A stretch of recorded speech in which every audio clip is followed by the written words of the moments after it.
Hello. I just watched Bridgerton season 4, episode 5. So part 2 of Bridgerton season 4 is here. I did not rewatch the first part since it came out and I skipped the recap. So we're going in a little bit blind. But this episode was mostly just like a Benedict has a love crisis episode, which I thought was really interesting. I kind of wish I was still in Chicago though, because I had already watched all of the first part of season 4 and then was like overhearing my sister watch season 4 and she fucking hated it. She was so done with Benedict. She was like, God, he's such a man. And it was so funny to just listen to her scream at the TV for like 4 hours. It brought me joy. It was hilarious. But yeah, I thought of that. I was like, oh man, I wonder what my sister's gonna react to these next batch of episodes, because she fucking hated the first batch. But nevertheless, no longer in Chicago, so don't have that with me right now. So I thought that was really interesting. This episode was fine. I don't know, maybe it's just because like it had been, I mean, it hadn't been a minute, but I had been doing so much stuff in between these that like it didn't, I don't know, feel right, I guess. That's not the right word, but like it didn't feel, I don't know, like I felt like there was too much of a break. I wasn't into it, I feel like, as I was with the first four.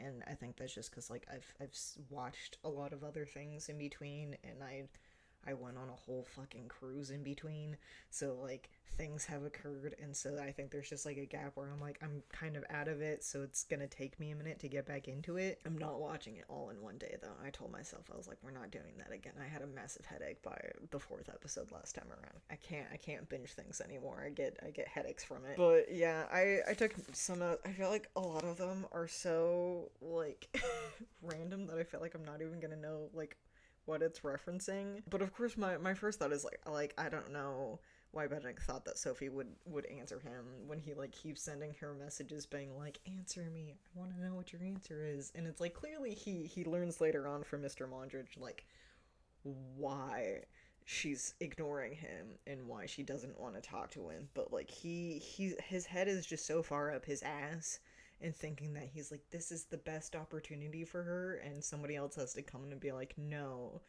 like technically it is, but it's like nobody wants this. It's because this is what society allows.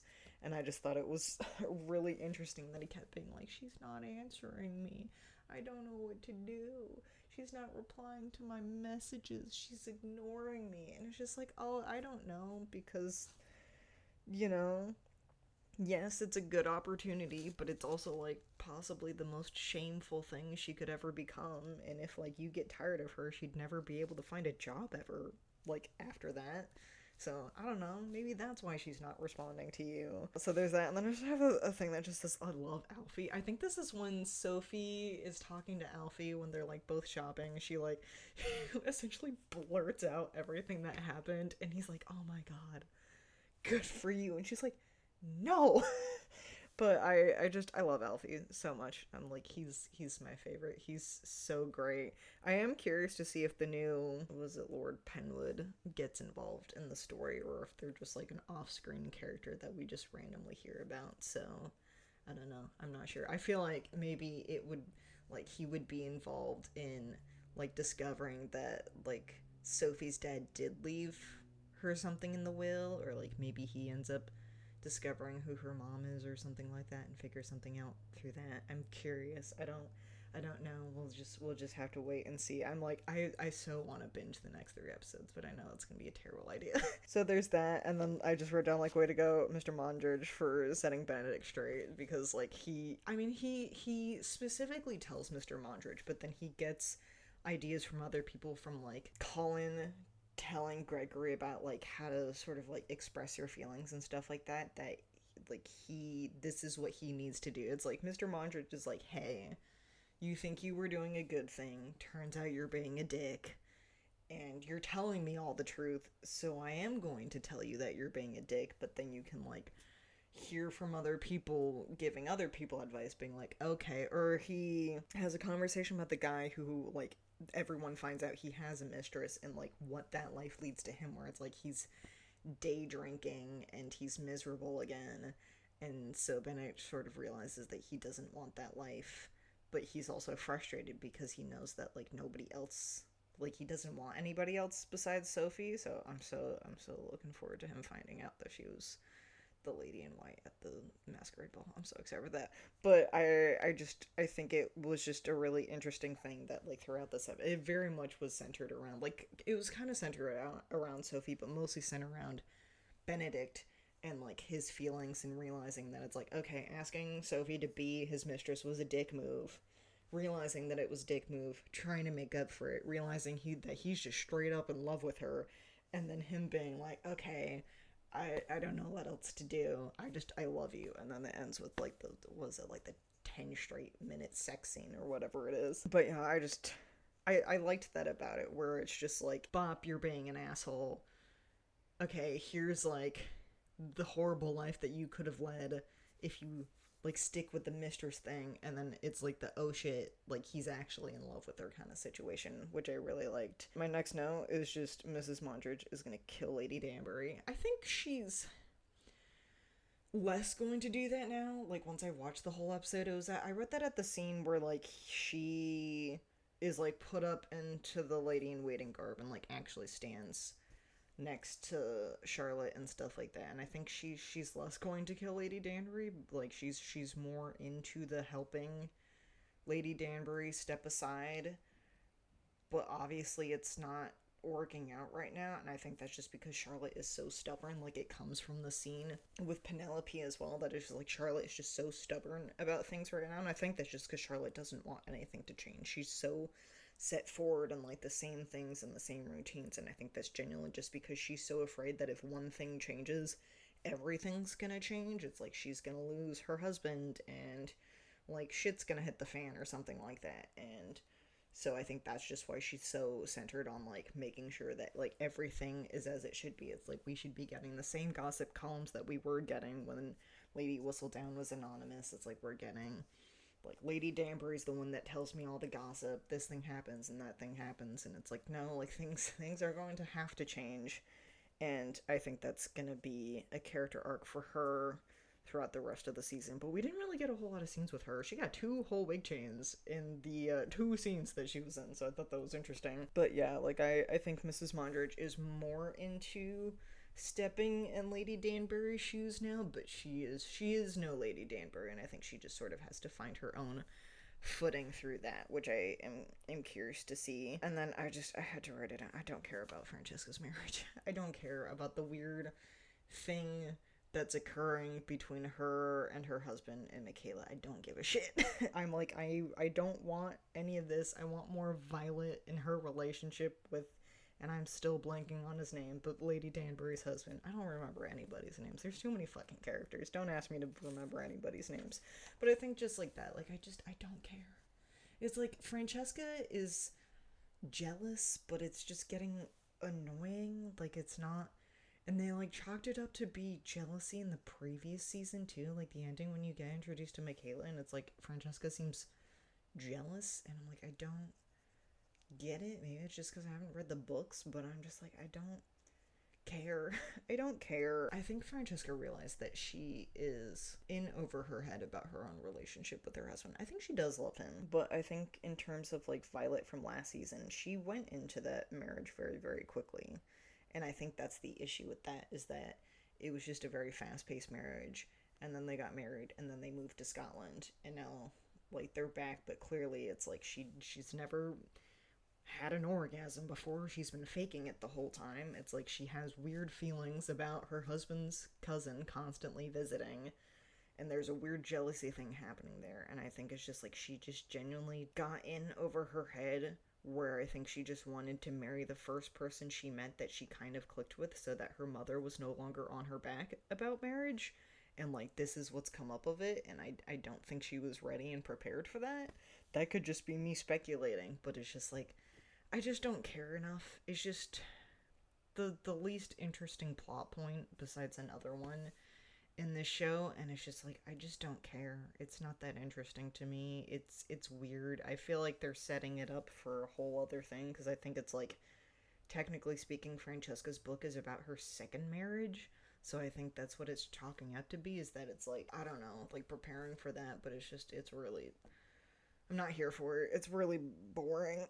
So, and then like Violet clocked Sophie so fast. Like I think it was like questionable, and then Violet starts asking about Sophie and finds out that Sophie's illegitimate, and then she's like, "Oh, so that means like Benedict couldn't marry her," and that's when she starts to actually step in and be like, "Hey, you gotta end the relationship," and he slaps it back towards her, being like, "And you're also in a relationship, so shut the fuck up." I thought that was pretty interesting. He like yelled that, and I was like, "Dude, you are like 20 feet away from the rest of the people at this recital. They can probably hear you." So I was just like, I don't think the stairwell is soundproof. So oh man, I just thought it was so funny. She's like, "Oh, so that means she's not suitable," and I don't remember her name, but the head servant is just like, "Suitable for what?" And she's like, "Nothing." So I just thought that was really, really great. And then I just wrote down that the recital is so cute. It's giving middle school dance vibes. Like, it was so adorable, where it's like you show up and you like see the people that you want to dance with, and then it's like in Gregory's place, it's sort of like it sort of works out, but then with Hyacinth, it's like she wants to dance with this specific guy, but it turns out he's like not that caring, or he's not what she expected him to be, and so she gets a little upset about it, but then Benedict sort of like makes her happy about it, and then of course like Sophie's watching on the sidelines and she also thinks it's adorable. But I also wrote down just Eloise getting jump scared by men. Just because it's like she talks to that one guy and she turns around, there's like three more people, and she just goes, "Oh." So I thought that was funny. I still don't understand what they're doing with her story. I don't get it. The previous half of the season, they made it look like she was starting to, like, I guess, like, regret being on the shelf. But in this one, like, this part, she seems still very much like, I don't want to be involved with it. And obviously, Violet's like, you have to get involved. But I don't know. It's weird. I'm not sure where it's going. I don't know if I'm here for it.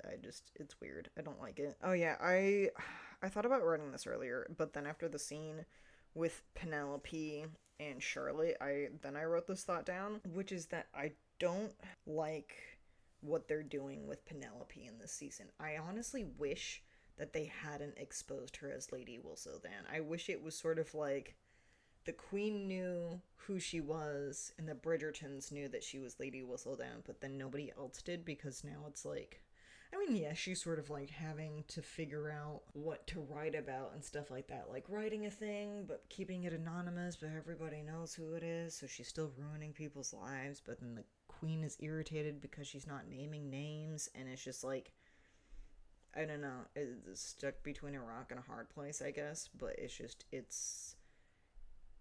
I don't know, not that interesting. And I think they thought about exposing her in season 3 and then didn't think about the aftermath of that too much, which is why I think they're like fishing for a weird plot in this season because of it. I don't know. It's odd, I guess. I guess we'll have to see where it goes for the next 3 episodes, but for now it's just like they've obviously they've definitely got like Sophie and Benedict in the forefront, but then they've sort of like, at least in this episode, put a lot of other subplots in the background, like severely. Like the whole Penelope thing is like kind of in the background, but a little bit more in the foreground. But like they definitely shoved the whole Lady Danbury trying to step aside thing like all the way in the back, and like brought forward the like Francesca's marriage is like second behind Sophie and Benedict, and I'm just like, can we move that one a little bit further back? I don't like it. I don't know. I think they have too many plots going on, and I don't think they know how to space them out. I don't know. I don't know where that thought was going, but that's just a thought that I had. But yeah, I just okay. He said the first 2, and then I had to write it down after the last one. But Benedict tells Sophie that he loves her, but he does the like 3 I love yous. He's like, I love you. I love you. And then he does this like whelp, and then he's like, I love you. And I had to write down. I was like, he Mr. Darcy'd it. Because in the 2005, I don't remember if it's in the mini TV series, but at least in the 2005 one with Keira Knightley, Mr. Darcy says it like 3 times when he confesses to her. I think it's when she's walking to Pemberley when he does it. I should remember this. I saw this like, I saw it almost a year ago, but like he says it 2 or 3 times, and it definitely gave off that energy, but more of like a whelp. So I had to write it down. And then at least they're like kind of having a conversation where it's like Benedict is expressing his feelings, Sophie is expressing her feelings. They're like, okay, we both love each other. We technically cannot be together, but oh well. I know it's gonna bite them in the ass because like Araminta knows that Sophie's now working for the Bridgertons and stuff like that, so she's probably gonna like bring up the shoe buckle thing, and I don't know, I feel like Sophie's gonna get fired because of it or something like that, but like there's that happening. But like at least they're communicating kind of, but I wish that like she would at least tell him about her being the lady in white. Like I don't know why. I mean, I think in a way she would have to tell them the truth about her entire family, which I think she's still afraid to do so, like rightfully so. But I don't know. I hope that comes out in the next episode, and the next two are about other things. But I feel like shit's gonna like hit the fan for the next two episodes, and the last one is gonna be like trying to wrap everything up.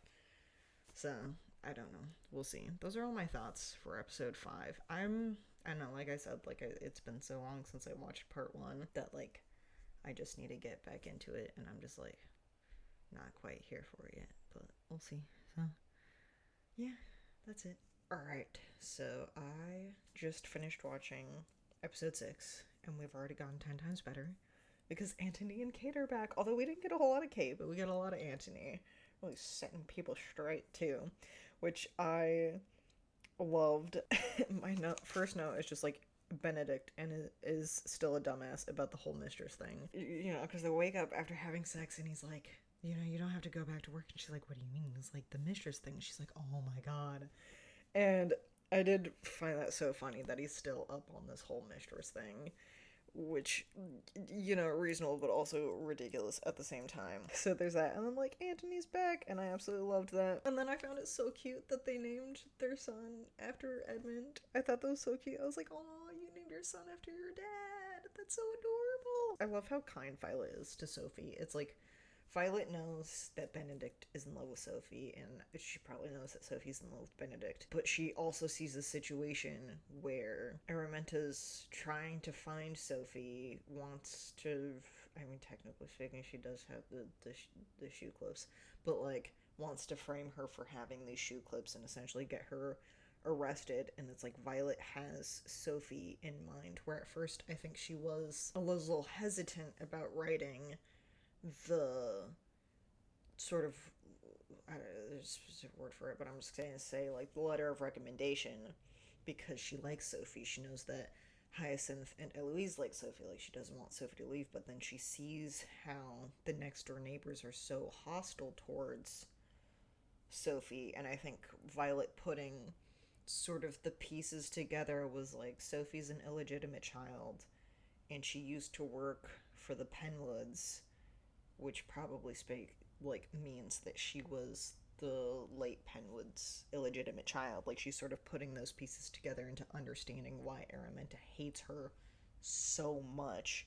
And in that way, she's like, maybe you should leave because it would be safer for you. And it's like Violet has Sophie and her safety in mind in that, and I did really, really like that. And then this is such a random thing, and I like sort of heard it in the previous episode, but I had to write it down, which is that a person with an uncommon name, it's weird to hear it in a show. So they talk about like the girl that Gregory has a crush on. Her name is Miss Rochelle, and I was like, oh, maybe I'm hearing that incorrectly because I've heard a lot of different variations of my name. And then they say it again. And I don't watch with captions on. I get really distracted when I have captions on. I had to turn the captions on and be like, how do they spell this name? And I was like, fuck, that's like how my name is spelled. So I was like, Miss Rochelle is such a weird thing to say. I'm like, is this how people feel when they hear their names in movies and TV shows? It's a weird feeling. I'm like, what? They're like, Miss Rochelle. I'm like, huh?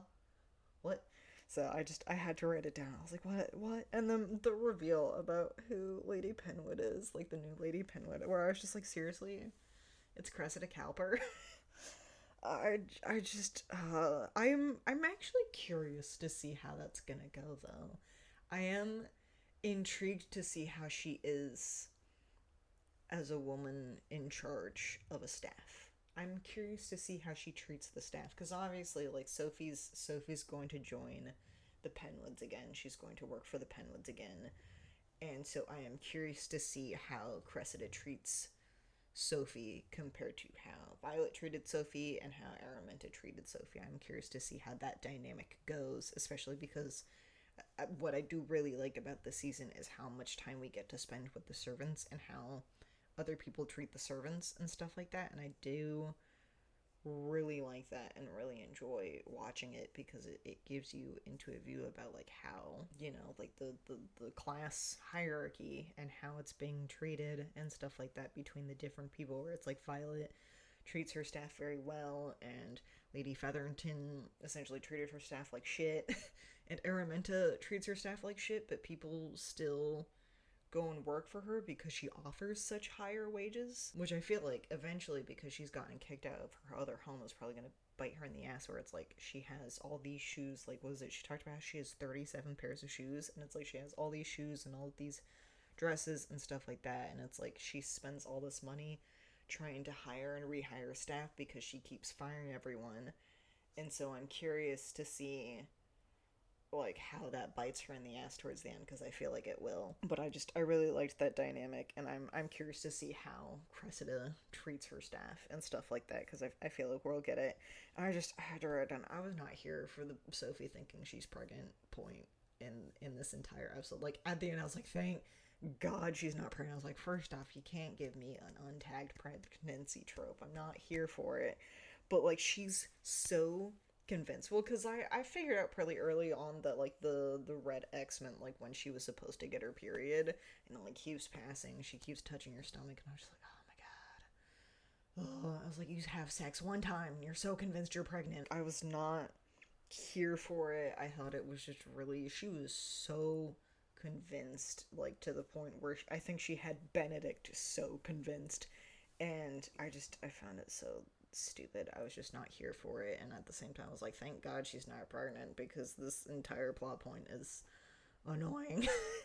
But I mean, it's realistic, but it's annoying, and I was not here for it. And then afterwards, Sophie disguising Hyacinth as a maid was so cute, being like, you can show up as me, which of course is like, it benefits both of them. Like Hyacinth gets to go to a ball, and Sophie doesn't have to go to a ball, which means she doesn't have to get possibly like found out by Araminta and stuff like that. So I did really really like that.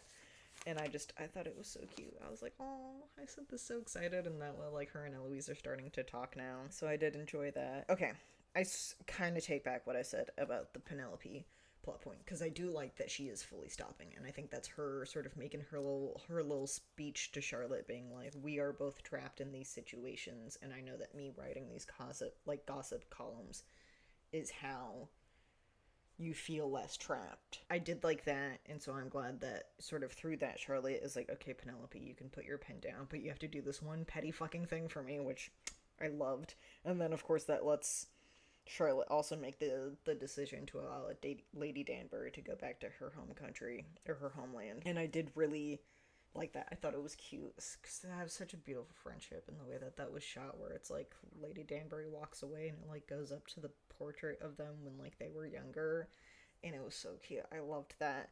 But like I like that they've changed it where it's like, no, Penelope is putting her pen down as Lady Whistledown. I'm curious to see how that goes with the formatting of the show, though, because a big key point of it is the voiceovers. The key point is the voiceovers, which are Lady Whistledown's voice, and I'm curious to see how that changes. Like, are we gonna get Penelope's voice? Is it gonna be like somebody else bringing up the gossip column? I'm curious to see how, I don't know, like how that changes. I guess we'll find out in the next two episodes, and then how it occurs after that. And then I wrote down like Antony like coming in with the reality check for both Sophie, who's listening in onto Antony and Benedict's conversation, but also Benedict, where it's like Benedict doesn't listen, but Sophie does.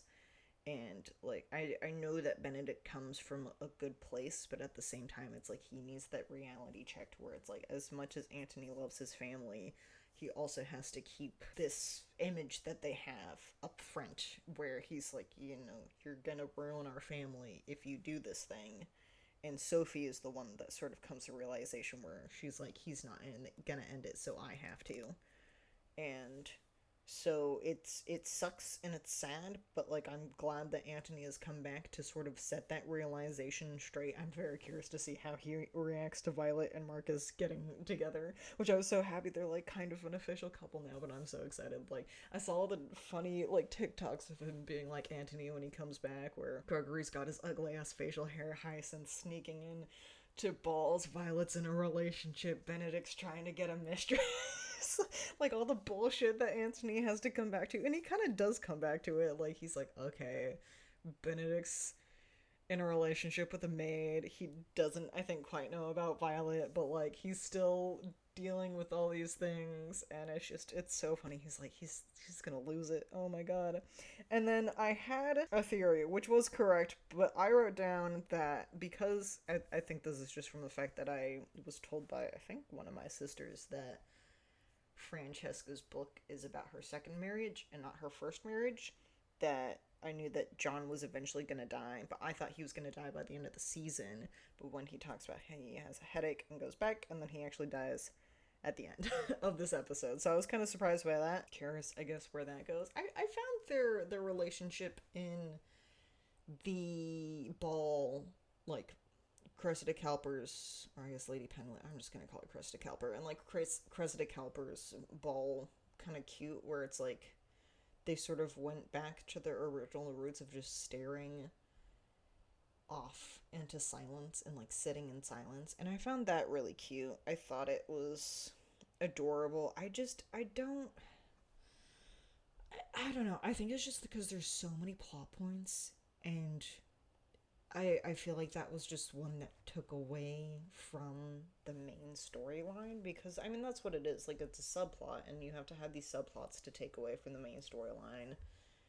But like you can only have so many. After a while it gets annoying where it's like, you know, here's Benedict and Sophie, like the main storyline, and then you have Violet and Marcus, and you have Francesca and John, and then you have Hyacinth's little subplot, and you have Gregory's sort of little subplot now, and you have like Antony coming back, and like all the side stuff with Sophie's shenanigans, and the whole Charlotte thing, and like so many things happening at once. And like, yes, you know, you should have a show that has a lot of layers and a lot of different subplots and stuff like that, but then there becomes too many to the point where you're like, oh shit, we haven't gone back to this plot in a while, we should cut to that, and then it sort of like ruins the flow.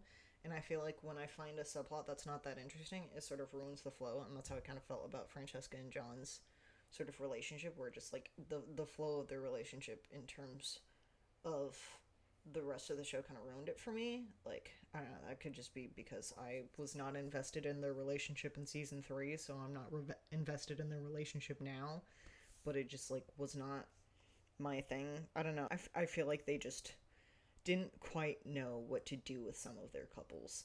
Like I think they wanted to bring some of their couples back in certain ways and have them be in the forefront still, and it didn't work. And I think that's honestly just because we really had, like after season 2 we really had like multiple couples, and I feel like it's just the writers didn't think that like the Colin and Penelope and Benedict and Sophie plot points couldn't stand on their own. Like Antony and Kate season had subplots, so did, I don't remember the names, but Daphne and the Duke, but like there weren't as many, and I feel like they weren't as in the forefront as the later 2 seasons. And I think that's just from the fact that I don't think the writers really thought that like these 2 relationships could stand on their own, and they needed to bring in all these other subplots because of it, and it sort of ruins the flow of the show for me, and I'm just like not as here for it. So I think those are all my thoughts for episode 6. I'm curious to see how the next 2 end. I mean, I'm sure that like I honestly don't know. Like I keep saying that I feel like there's just going to be some kind of revelation about Sophie's parents, cuz like they get together somehow. So I don't know. Maybe she stays a mistress forever, but I don't think she'd agree to that. So who knows? But yeah, that's all my thoughts for now. Alright, so I just finished watching episode 7 of Bridgerton.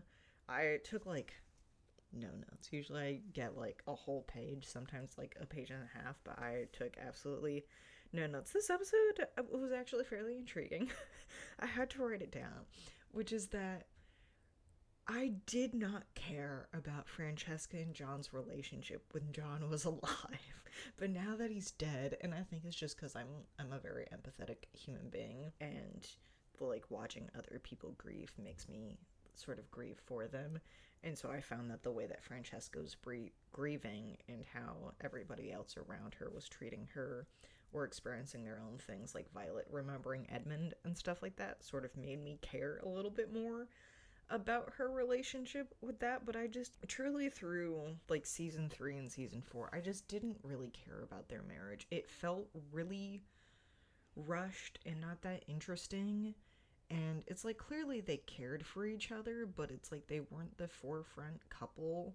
And even like, you know, with Violet and Marcus, it's like they're also not the forefront couple, but I found their chemistry a lot more interesting and entertaining than Francesca and John's. And now that John is dead, like in a way, obviously you feel bad for Francesca. It's like she, you know, within this time period, it's like she's essentially going through what Araminta had to go through, where it's like you got married, now you have to go back into the marriage mart to get married again, because that's what it was like to be a woman in the late 1700s, early 1800s.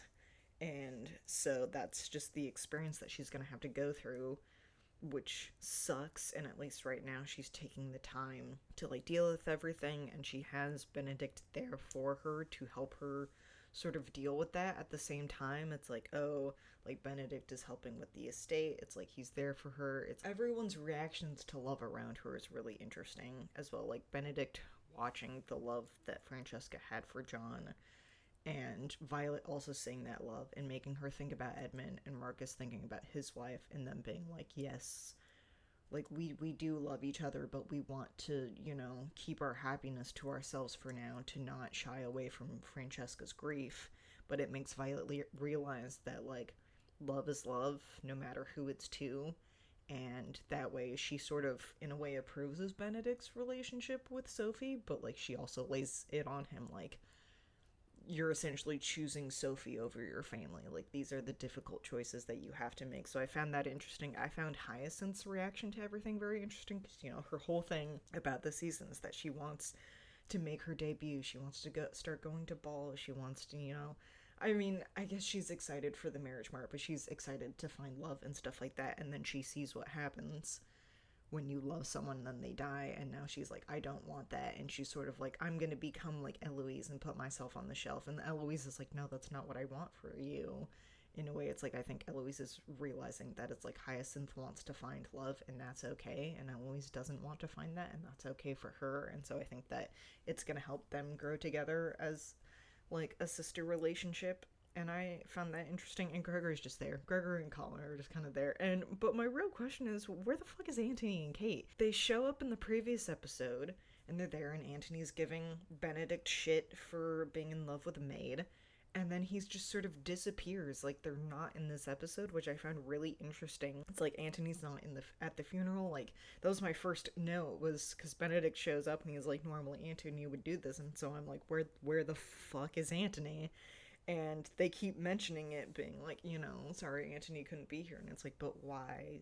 Like, why couldn't he be there? Like, explain. Like, we know they're back in England, so why aren't they there? In a way, I found that really interesting. And then at the funeral, I really liked, or not the funeral, but like the wake after, I did like the way that the siblings like come together to try and make Francesca feel better, because she's so like, you know, she's freaking out over biscuits, and then she like offers them to her siblings, and they like take it from her. They're like, okay, we'll take these biscuits, let's try and distract you to, you know, make you feel a bit better. And then Sophie sort of steps in and was like, you need a moment, let's give you a moment to breathe. And I did like that Sophie, I mean, because she can also relate, like both of her parents are dead and stuff like that, and so she can relate in that way. Like, obviously, like, I don't think she really remembered who her mother was, but she remembers her father. Like, she was a grown-ass adult essentially when her father died, and so she realizes what it's like to mourn, but she wasn't really allowed to mourn like the rest of her family because she's an illegitimate child.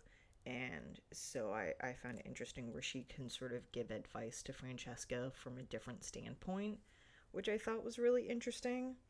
But I liked the sort of transition of a character that Francesca made throughout this episode, where it's like she tried to keep it together and that didn't work, so then she just became very angry about everything. And then towards the end with Michaela, they sort of come together and they do, I guess, the Scottish way, where they honor his life instead of honoring his death, which I thought was really cute and stuff like that. And then I made another mention because I think this is during the, I think it's also during the wake, but I wrote it down, but then it's like never brought up again. But I like put a note that was like, I'm pretty sure Lady Danbury is starting to put the pieces together that Benedict is in love with Sophie, but like he never, like she never mentions it to anybody. And I mean, like she mentions to Violet that like Marcus told her about their engagement, so like she knows about that, and I'm glad that Lady Danbury is happy for the both of, like the two of them and stuff like that, because I'm sure Violet was very afraid, being like, hopefully my best friend approves of me wanting to marry her brother, and so I'm glad that that relationship occurs.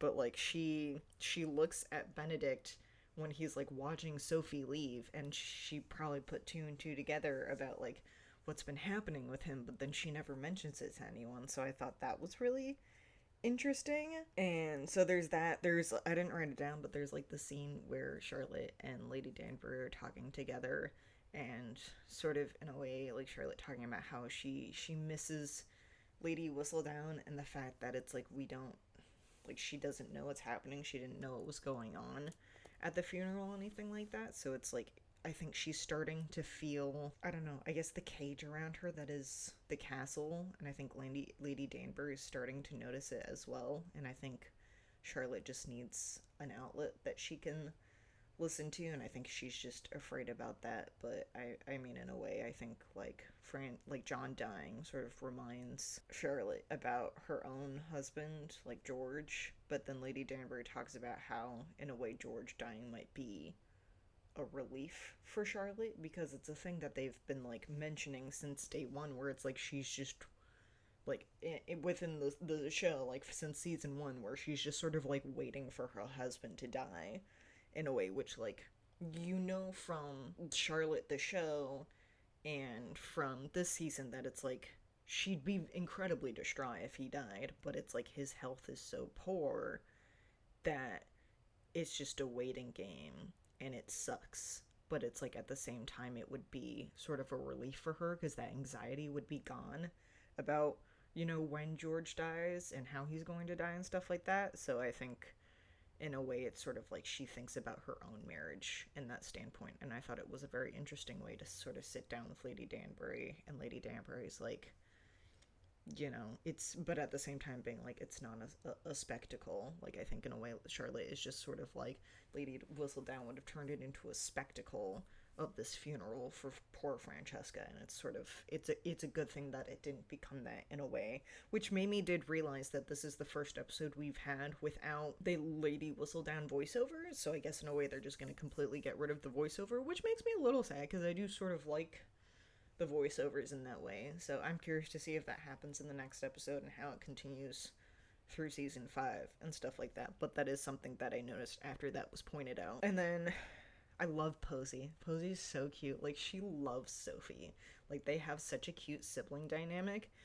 But like, so like Posey's so easily manipulated. Like when Araminta starts talking about her like past and like marrying a husband and having 2 daughters, and then that husband dying, and then marrying another husband and that husband dying, it's like I was like, oh, Araminta's totally gaslighting Posey into giving up where Sophie is, which she accidentally does.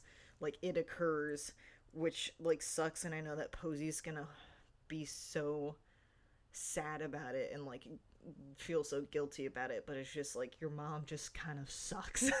She's just an awful person. So I am curious to see how that continues through the last episode, with like Sophie getting arrested and stuff like that, and how that continues, because like Benedict now thinks that Sophie's off in America when in reality she's in a jail cell somewhere. So I think that is interesting. And then I never wrote it down until it was actually found, but like this entire episode, Sophie's been looking for her necklace, and I had a feeling that she left it in Benedict's room, and lo and behold, Benedict finds it. It is, in fact, in his room. But what I was kind of surprised about was that Benedict realized that Sophie was the lady in silver because of her necklace. I thought that was really interesting. I knew that the necklace was going to have a key part to play, but I thought it was going to be more into like maybe it's a reveal into more of who her mother is than into this like reveal that she's the lady in silver. So I'm kind of surprised that I went that route, but like I'm here for it. I mean, at this point, I'm like, I just want to watch the next episode just to see what happens, because I mean, it's the last episode. Like shit's hit the fan now. It's like Benedict knows that she's the lady in silver now. He for sure knows that he wants to marry her, but she's she's in prison now for stealing and stuff like that. So I'm very curious to see how this goes, I guess. I think those are all my thoughts. Like I said, I didn't really write much down. I was just watching, and a lot of the episode is mostly just about Francesca and John and stuff like that. It was very much them focused with little snippets here and there, and Benedict having a love crisis again, but I feel like that's been this entire second half of the season so far, is Benedict and his love crisis. So, yeah, but I think those are all my thoughts for now. Alright, so I just watched the eighth and final episode of season 4, and this is an episode that I feel like I wanted throughout the entire season, which is it's mostly about Sophie and Benedict. And I complained about this, I think, when I was talking about episode 6, where it's like there's too many side plots and they're taking away from the main plot.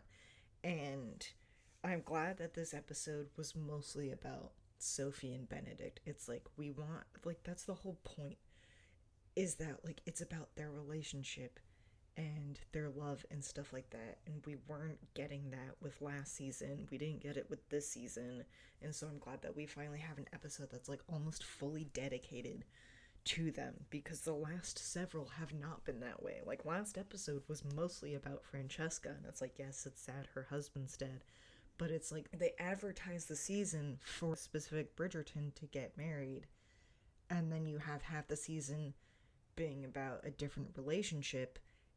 It feels like false advertising in a way, and I found that frustrating. So I'm glad that we're back to it mostly being about Benedict and Sophie, and I did really like this episode. I thought it was cute. I have some questions and some gripes about it, but like I am curious to see what the next season's about. I think with all their hints, I think it is going to be Eloise's season. Like I think in a way it's like Hyacinth is way too young. They're not going to do a season on her yet, and like they might bring in Francesca's new season now, but I don't think that's true. I think they're gonna let it sit a season and then bring in like her next story, or the one that's like actually based on like the book that's about her and stuff like that. So my first note is that, and it genuinely, like, this didn't, but like later on it genuinely made me cry, but like putting a, like the queen putting a ball in honor of Lady Danbury is just so cute. Their friendship is so adorable, and I truly loved that about this episode, is it like it brings you back to Queen Charlotte, like that show, which is by far the best season of Bridgerton ever. And I absolutely love that show, and it sort of brings it back to that, where it's just like they have just the cutest, most genuine, beautiful friendship that has lasted decades. And I absolutely love it about the two of them. And so it's really cute. Like she's being super petty about it, being like, yes, I'm gonna make it really small print, and I'm gonna be a little bitch about it, but I am putting a ball in honor of my best friend, and I do like that.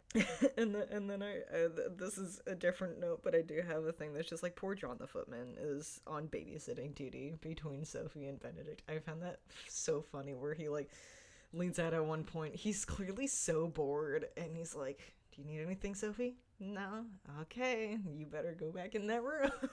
And I found it so funny. And then, oh yeah, I wrote this down. I think when they were in Benedict's room together, like after Sophie sneaks in, and it's about like Benedict essentially trying to propose to her and him talking about how it's like he has his family's blessing. And I wrote down, I was like, Benedict, you have your mother's blessing. You don't have Antony's blessing. Where the fuck is Antony? Antony's not in this episode. He wasn't in the previous one. As far as he's aware, he's still threatening to disown Benedict for being in love with Sophie. So, like, no, you don't technically have your family's blessing because the one person who can technically give it to you isn't here right now. I had to write that down. And then I have a silly comment about them being in the bath, and I was like, those poor floors, because at one point she like pushes him in the bathtub and the water spills out, and I was like, those floors, the water damage for those floors. I was like, oh no. And then I saw the like 2 carpets that are there, and I was like, it might be fine, but still, the floors.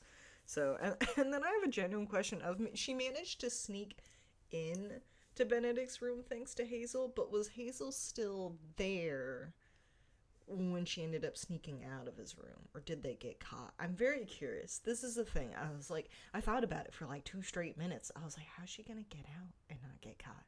Unless like Hazel was like, John, let's go have sex. I don't know, but I thought it was so funny. And then I just wrote down Posey is too cute. I don't even know what this is referencing, but she's too cute. I absolutely love her. She's my favorite. I wrote down later that like it was so adorable that she's at the wedding as well, but I really hope that we get to see more of her next season because I love Posey. I was like, Posey is adorable. She's such a good friend and sister to Sophie, and they're so cute together, and it's just, I love them. They both just like hate, I'm blanking on the name of the other sister. But they don't hate her, but they both just find her genuinely annoying, so I do find that really funny. And then just another general question of like how, because at the beginning of the episode, the judge is like, okay, you can take care of Sophie, but she's not allowed to leave your house. Like, you can protect her, you can take care of her, but she's not allowed to leave her house. But then she goes to the Penwood estate, and then they manage to sneak her into a ball, and I'm like, how did they manage to sneak her out of this house so many times without getting caught? Because, like, they straight up state, with, like, her pretending to be a lady's maid, like, fine, yeah, sure. Like, people just tend to ignore maids. But then they're like, no, we're gonna purposely sneak her into this ball and have her meet the queen. And I'm like, that is, like, I don't know how they managed to get away with that. I found it a little ridiculous and a little, I don't know, unrealistic. But then again, like, this is Bridgerton. A lot of it's very unrealistic, but it kept bothering me. I was like, how did they manage to get away with this? And then I wrote a note. I think this was when Araminta was like starting to confront Sophie. But I love the way that how protective the Bridgertons are of Sophie, because when Araminta starts to walk closer to Sophie, Violet and Benedict sort of like also walk closer, being like, don't you fucking touch her. And I loved that. I loved that whole scene in general, because it's like, Araminta being like, I'm gonna put your family in ruin, and Violet's like, I can do the same to you, and it's like stealing some shoe clips and impersonating a person of nobility is not as bad as like stealing somebody's whole dowry and, you know, keeping someone as a mate when they were supposed to be treated as an equal. And so I did really like that scene where it's like Araminta can bite, but the Bridgertons bite back bigger. And I did really like that. And then at the end, I just wrote down, so they're just gonna bullshit their way into getting the queen's blessing. I think in a way, like, the queen knew that they were all lying to her, but figured that they had put it together where it's like, as long as the scandals don't occur, because Araminta would go to prison for what she did to Sophie, it's like, as long as Araminta's like, okay, Sophie can kind of be a person of nobility now, and as long as nobody outside finds out, it's fine. And so I think the queen just genuinely finds it amusing. But I was like, so they're just gonna fully bullshit their way into this, because I at the end, like, once it was discovered that yes, she's an illegitimate child, she just, you know, has a dowry and stuff like that, it's like she still couldn't technically marry Benedict. But then they're like, no, we're just gonna bullshit our way through this, and this is how they end up getting married. And I was like, okay, I guess that makes sense.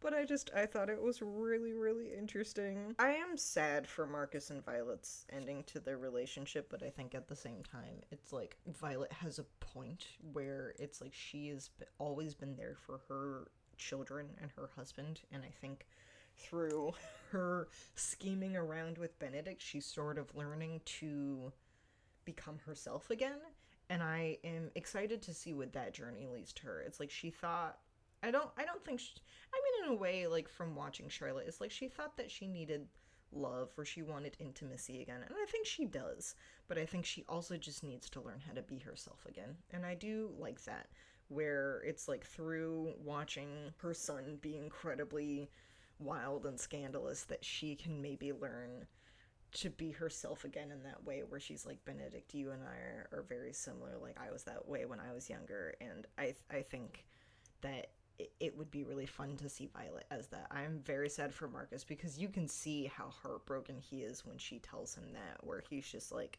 I'm not I'm not waiting, and it's like it's really sad for Marcus. I feel in a way like because she was leading him on. I mean, she loves him and stuff like that, but I think she also is just like she's done the marriage thing, and that's it for her. Like she doesn't particularly want to do it again, but Marcus is so ready to settle down again, and so it's really sad that their relationship had to end. But at the same time, it's like I think it's what's best, at least for Violet, and I hope that Marcus finds someone who he can love and settle down with in that way. But I did find their relationship very cute and adorable when it was happening, and so I am sad for the ending of that relationship, but I am glad that Violet's starting to learn who she is as a person again, before the family and before the children, before the marriage. And then I had to cross this out because when the whistle down thing started going, so when we hear Julie Andrews' voice, I was like, okay, so they're basically destroying the entirety of Penelope's plot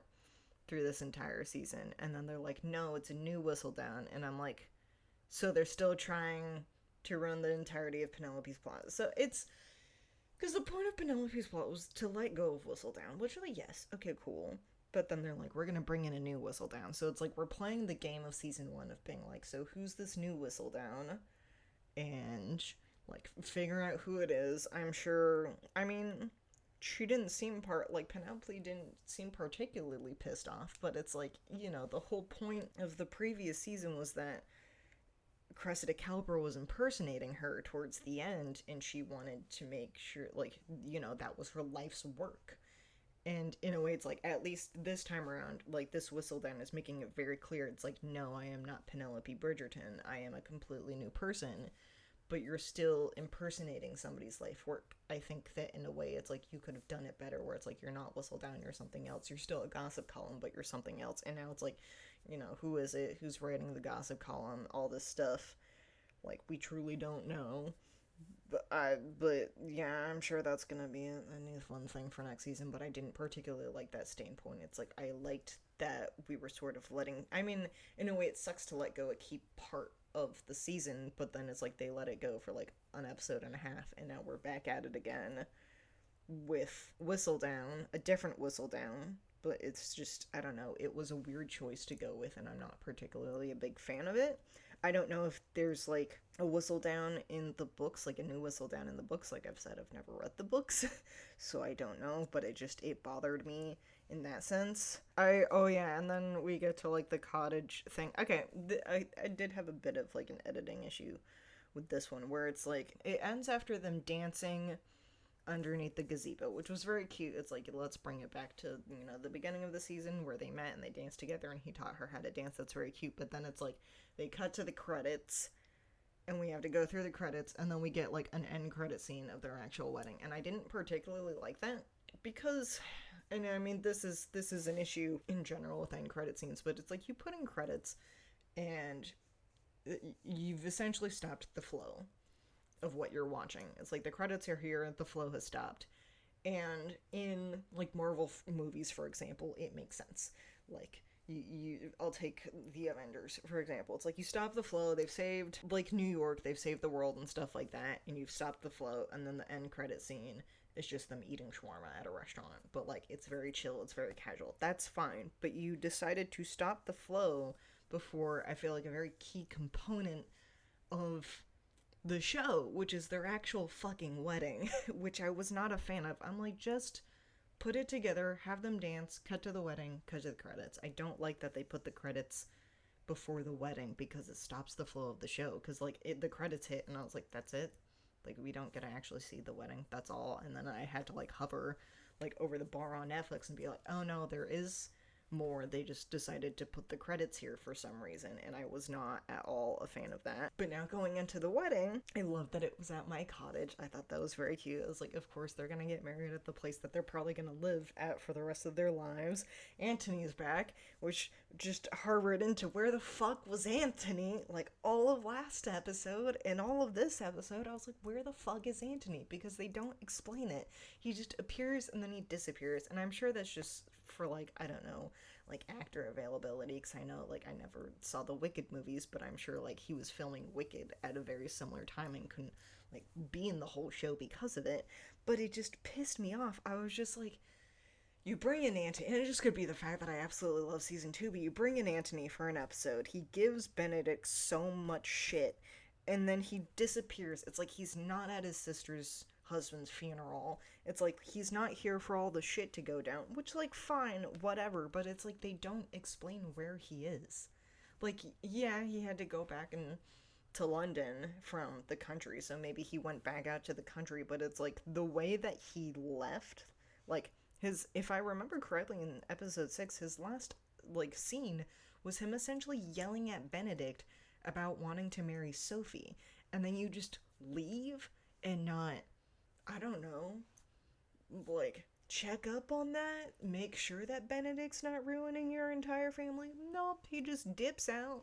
His sister's husband dies. He's not there for that. I'm like, I call a little bullshit. Like, that was kind of weird and dumb, and I didn't like it. I was just like, either bring Antony in for the last 3 episodes, or don't bring it in at all, because, like, he served almost no purpose in this season, and it was really fucking annoying. It's like Benedict's still running the Bridgerton household, essentially. Like, he's mostly taking care of John's estate, but he still, in a way, seems to be running the Bridgerton household, and so it's kind of annoying that, like, that's still occurring. I was not a fan of that. And then I absolutely loved that Alfie was walking Sophie down the aisle. I thought that was so cute. I loved that. I love that Posey was at the wedding. I thought the wedding was very cute, where it's like one side is, you know, the Bridgertons and their association. The other side is mostly made up of, like, servants and maids, because they're all Sophie's friends. And then Posey and her new, I don't know if they're engaged or whatever, but they seem to be engaged, but, like, possibly Posey's husband and stuff like that. But I thought that was really cute. Overall, I thought the season was fine. It's definitely my second favorite season, because I didn't particularly like the first season, and I hated season 3. So, yeah, but nothing's gonna beat season 2, and nothing's gonna beat Charlotte. Charlotte's on a whole other level for me. So, there's that. But I think those are all my thoughts. My SD card's about to run out of storage, so that's why I'm trying to wrap this up really quickly. But I hope you enjoyed me talking about the second half of Bridgerton season 4. Let me know what you thought of it. But yeah, like, subscribe. Bye bye.